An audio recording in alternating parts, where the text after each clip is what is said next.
अस्सलाम वालेकुम। Learning management system का क्विज़ है आपका, इसको स्टार्ट करते हैं। आप पोर्टल ओपन करके टेक क्विज़ पे क्लिक करेंगे तो आपके पास ये इंस्ट्रक्शंस आ जाएंगी। आपने ये इंस्ट्रक्शंस अच्छे से पढ़ लेनी है। मैं आपको ओवरव्यू दे देता हूँ इन इंस्ट्रक्शंस का। तो सबसे पहली इंस्ट्रक्शन ये है कि जो आपके क्विज़ है वो एमसीक्यूज़ बेस्ड होगा, क्वेश्चन नहीं होंगे।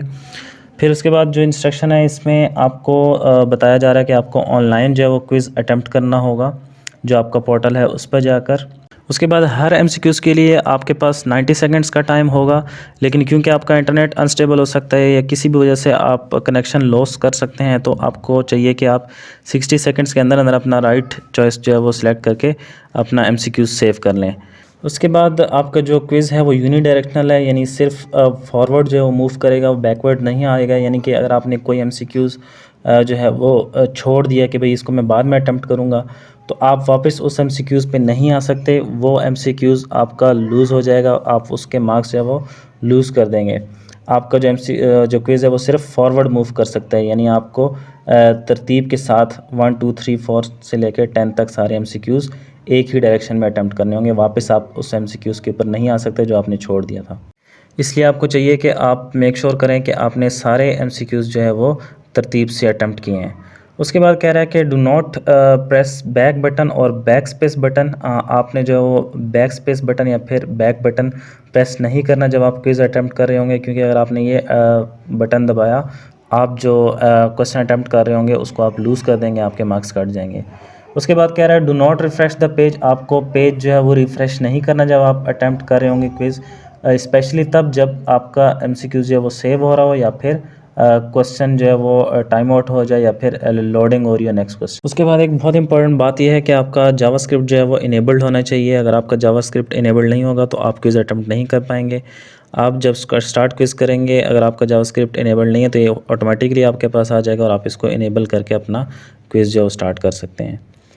उसके बाद कह रहा है if due to any reason you lose access to internet blah blah blah.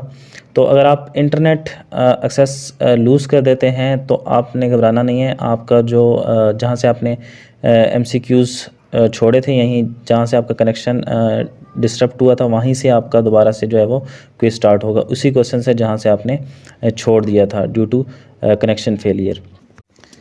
If any student failed to attempt the quiz in given time, then no retake or offline quiz will be held. तो अगर आप due date में quiz attempt नहीं कर पाते तो आपका कोई ऑफलाइन टेस्ट नहीं होगा और ना ही इसी क्विज़ को आप दोबारा से ले सकते हैं। उसके बाद it has come to the university, इसको छोड़ दें आप, और अब हम जो है वो डायरेक्ट अपने क्विज़ पे चलते हैं। आप स्टार्ट क्विज़ के ऊपर क्लिक करेंगे। So the first MCQs is Ali tries to remain honest because he believes that misreporting can result in punishment.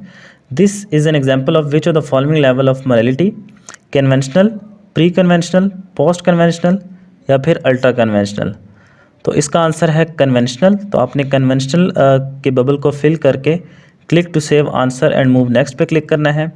Next is which of the following is not a level of morality proposed by Kohlberg: post conventional, pre conventional, conventional या फिर high conventional. इसका answer है ultra conventional या फिर high conventional. तो high conventional को fill करके next पे मूव करना है आपने। Next, Ali starts fighting with his class fellow Akbar to get the pen.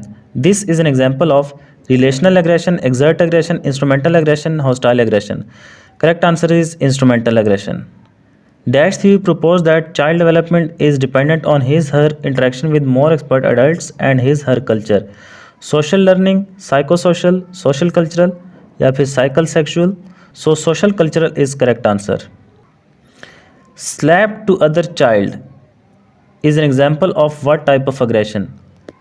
Overt aggression, instrumental aggression, covert aggression, relational aggression. The correct answer is overt aggression. In dash aggression, a person is intended to hurt someone by harming his or her relationship with others. So ये बड़ा obvious सा है, relational इसका answer होगा। इसको click करके save कर लें। In which of the following stage peer relations are very important? Industry versus inferiority, trust versus mistrust, identity versus role confusion, autonomy versus shame and doubt. So the first one is the correct answer, industry versus inferiority. Next, Ali, a 3-year-old child, is able to practice toilet training without becoming dependent on significant others. He is most likely at dash stage: ego integrity versus despair, trust versus mistrust, autonomy versus shame and doubt, intimacy versus isolation. So ये भी बड़ा obvious सा है, automation versus shame and doubt. Next, if a teacher reviews his teaching on a regular basis, this is called dash: self-disciplined teaching, self-management teaching, self-motivated teaching, self-regulated teaching. The answer is self-regulated teaching. Identify the 7th stage of the child development proposed by Erik Erikson. Identity versus role confusion stage, autonomy versus doubt shame stage, generatively versus stagnation stage, identity versus role confusion stage. The correct answer is generativity versus stagnation stage. So इसी के साथ हमारा quiz ख़त्म हो जाता है। मिलते हैं इंशाल्लाह नेक्स्ट वीडियो में, तब तक के लिए अल्लाह हाफिज़।